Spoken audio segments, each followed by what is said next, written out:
Hello again, everybody, and welcome to the month of October. Yes, the Guardians are still playing. Big win today against the Tigers to force a Game 3 tomorrow, but October also means it's the midway point of the high school football season. I am Travis Big League Berardi with another edition of the Stat Leaders brought to you by Pinnacle Building Solutions. If you need your business cleaned, cleared, Pinnacle Building Solutions are the ones to help you out. Halfway through the high school football season already, it's crazy seeing what these teams have been able to do so far, and some of these players as well. We have running backs over 1,000 yards, quarterbacks over 1,000 yards, receivers over 500 yards, helping their teams to a great year so far. So without further ado, let's get right into the passing leaders here on the Stat Leaders. First off, well, Braden DeVita, once again, back at the top, but let's talk about the bottom of the lineup first. At number 10, Tanner Miley of the Northmore Golden Knights. Tanner, leading his team to it was a tough loss against Fredericktown, but still, the Golden Knights have a chance of making it back to the postseason after last year's regional championship squad. Tanner Miley leading his squad, hopefully to a couple more wins and a playoff push once again. Now to number 9, and Mr. Liam Kuhn. Welcome to the lineup, Liam Kuhn, number 9. 63 completions, 1,001 yards, and 6 touchdowns. So you need 1,000 yards pretty much just to get into the lineup after 6 weeks. But Liam Kuhn has Crestview 4 straight victories. They're rolling right now, and they have a big one against St. Paul this week. Can they stay atop the leaderboard in the Firelands Conference with the Mapleton Mounties? We will find out about that coming up here on Friday night. Now to number 8, well, that's who he's going to be playing. Grant Coonley of the St. Paul Flyers, 69 completions, 1,022 yards, 7 touchdowns for him.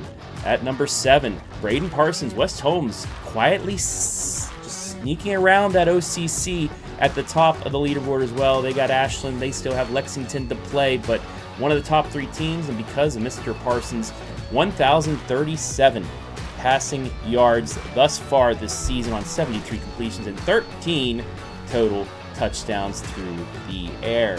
Another quarterback that's got his team riding high, state number 4 Hillsdale, and our number 6 passer, Cale Lewis. 69 completions, 1,045 yards, and 15 touchdowns. It's pretty much a bottleneck from numbers 3 all the way to number 10. Less than 100 yards between all of them. Mr. Lewis, 69 completions, 1,045, 15 touchdowns. Look how he can run and throw a dart. That was the second touchdown of the night against Smithville in a battle of state-ranked squads. But Cale Lewis really has it going this year as a junior for him. Now to number 5, and Chase Smith of River Valley, dropping down a little bit. Didn't get too much in the terms of yardage against the great Shelby Whippets that are number 1 in D4, but he is still throwing up big numbers. 1,066 yards on 86 completions and 11 touchdowns for him. River Valley still, they might not get the MOAC championship, but they are in a very tough region. Every win counts, and Chase Smith, he is up for the task for the River Valley Vikings. Now to number 4, and the record breaker, Nathan Bernhard. He is just constantly now breaking records, touchdowns, passing yards, completions, things like that. He is sitting at number 4, 1,069, only 8 yards out of the top 3 for him, 77 completions, 13 touchdowns. Now to another MOAC quarterback, and that is Aiden Schmidt, our number 3 quarterback this week, 59 completions, 1,077 yards, and 11 touchdowns for him. Galleon's one lone loss was that shootout against Shelby, but the Tigers, since them rolling, something they weren't able to do in the years past was bounce back after their first loss. Last couple of years, they rounded off a couple losses before bouncing back. This time, not so fast, my friend. After that tough one to Shelby, they got right back on track and looking if they can somehow get some help get that backdoor MOAC championship for them. To our number 2 quarterback, who was number 1 last week, but he was overtaken. That is Jax Lester of the East Knox Bulldogs. 93 completions, 1,213 yards, and 15 touchdowns, and he was overtaken by the Air Force commit. And Braden DeVito got him by 50 yards with another stellar performance at River Valley. You saw it live and free. He's got 90 completions already, 1,263 passing yards, and 16 touchdowns for him. So there's your top 10. Miley at 10, Kuhn at 9, Kuhn Lee at 8, Parsons at 7, Lewis at 6, Smith at 5, Bernhardt at 4, Schmidt at 3, Lester at 2, and Braden DeVito once again at the top at number 1. All those quarterbacks, a lot of state-ranked squads on there. You got Ashland in D2 state-ranked, DeVito, they are number 1 in all D4. Galleon was ranked for a while there. They should be back up. Hillsdale, Cale Lewis, they're number 4 as well. So almost half of the teams half the quarterbacks in the top 10, well, they're also right there in the state rankings because of them. They've passed the ball well, but who did they pass it to well? It's time to take a look now at the receiving leaders for week number 6. And we're starting off at number 10. Hayden Love continues to stay in the top 10 for Centerburg. 14 catches, 340 yards, and 5 touchdowns. Now to number 9. Welcome into the touchdowns category of the lineup. He made it into the top 10 last week. Carter Goon, he now has his first touchdown. 17 catches, 349 yards, a touchdown, and he was named Homecoming King on Friday night. So you get it all, Mr. Goon. Number 9 receiver in the area this week. Now to our number 8 receiver. That is Killian O'Brien. Ashland making it in for the first time this season. 24 catches, 385 yards, 6 touchdowns. One of the reasons him and Mr. Bernhard have Ashland at number 8, I believe. 8 or 9 in Division II in the state. Now to number 7, Levi Teal. Over 400 yards receiving, 13 catches, 5 touchdowns for him. Now to number 6, and Mr. Jacob Chambers of the Galleon Tigers. Schmidt has his go-to guy. He can throw them all. He has multiple receivers, but Chambers is that big play receiver. 16 catches, 407 yards, and 5 touchdowns for Mr. Jacob Chambers and the Galleon Tigers, who are rolling once again. Now to our number 5 receiver, and he is just the speedster. He is the leading receiver in the KMAC. His name is Connor Stockdale. Already 30 receptions for the Golden Knights, 415 yards, and 5 touchdowns. Like I said with Miley, Northmore, they have a few losses this season, some tough losses, but they still have the playmaking ability to make the postseason, and you never know. Once you get to the postseason, you never know what could happen there.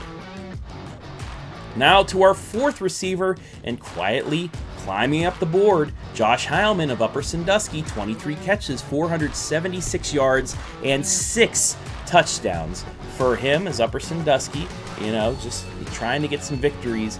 Maybe they can get into that top 12, but Heilman trying to help his team out right there. Now to the top 3, which has been switched around, at least 2 and 3, as Parker Weithman comes in this week at number 3. 22 catches, 488 receiving yards, and 7 touchdowns for him, as Colonel Crawford, state ranked at number 10 this week, tied with the Mount Gilead Indians.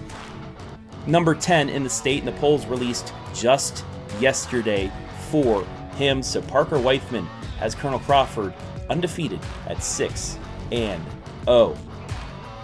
Another big play receiver that's moved up one spot this week, that's Paxton Flores of Willard. New quarterback after an injury, but he's still making plays. 22 catches, 554 yards, 4 touchdowns for him.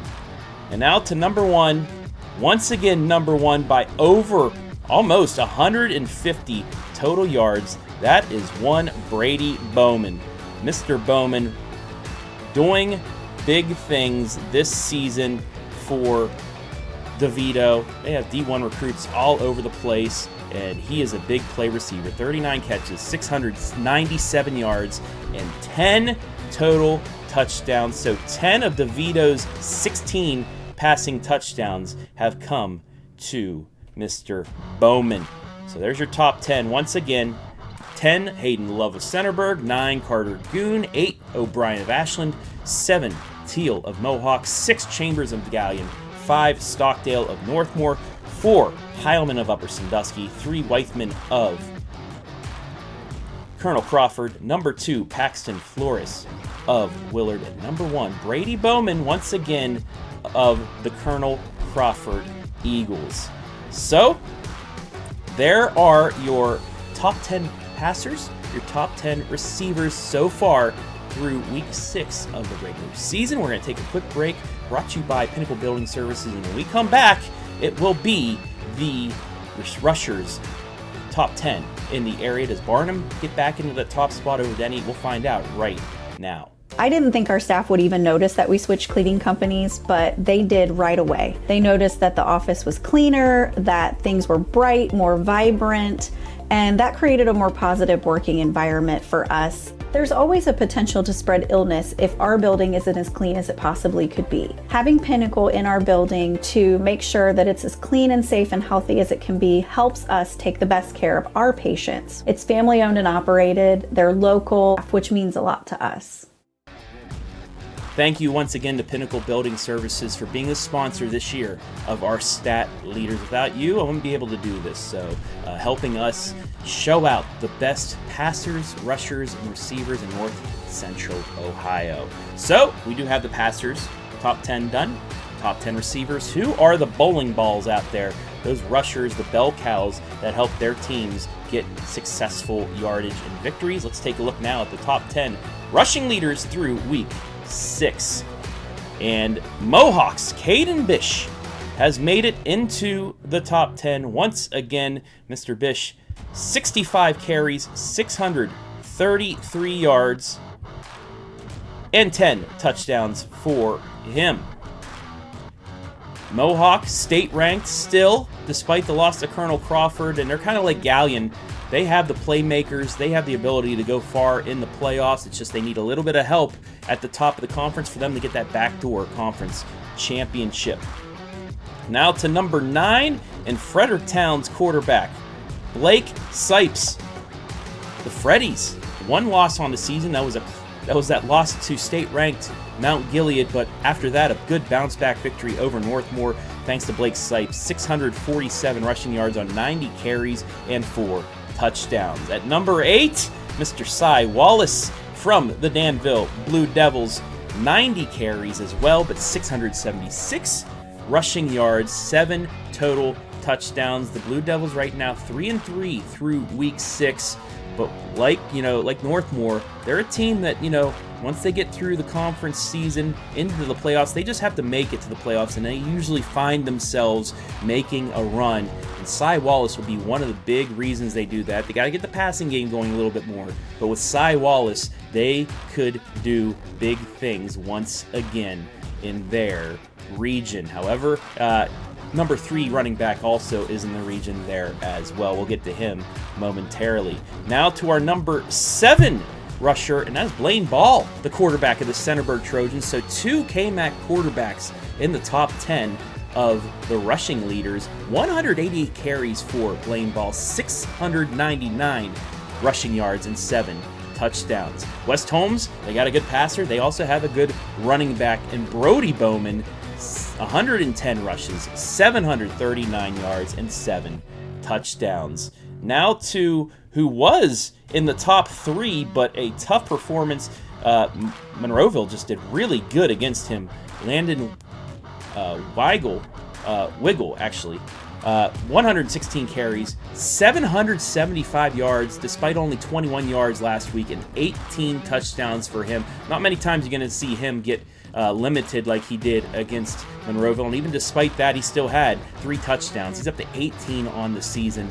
He leads all running backs in the area with 18 total touchdowns, even more than Braden DeVito, who's in the double figures for Shelby.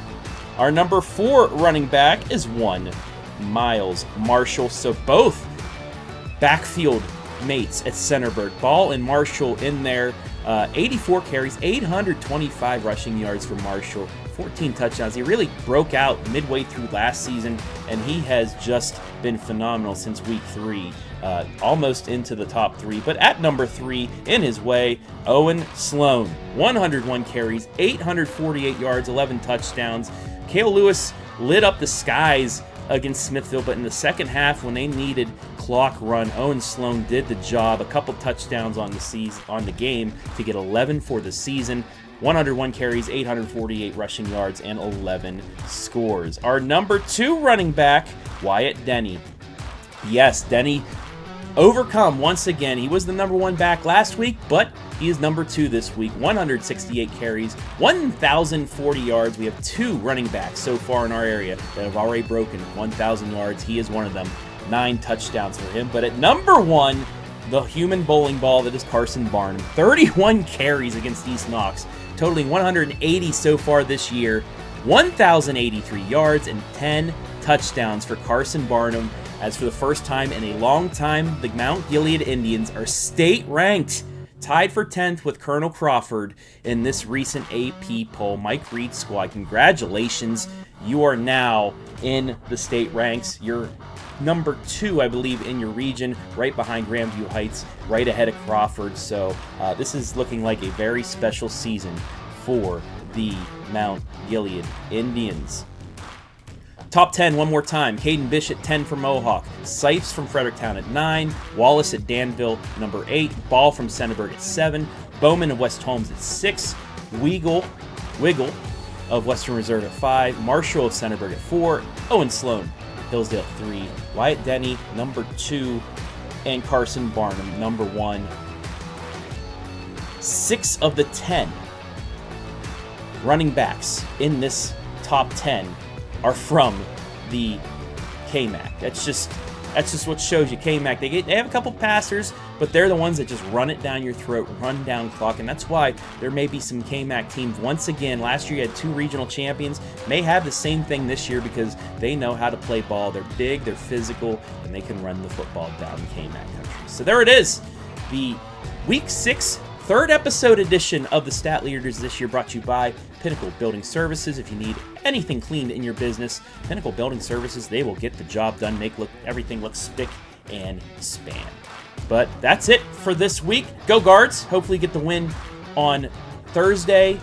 They'll get a day off so they can watch high school football and then get back into it, hopefully in Seattle on Saturday. Go Guards, but also go all these great players this week. That has been the Stat Leaders, brought to you by Pinnacle Building Services. I will see you next week for another episode.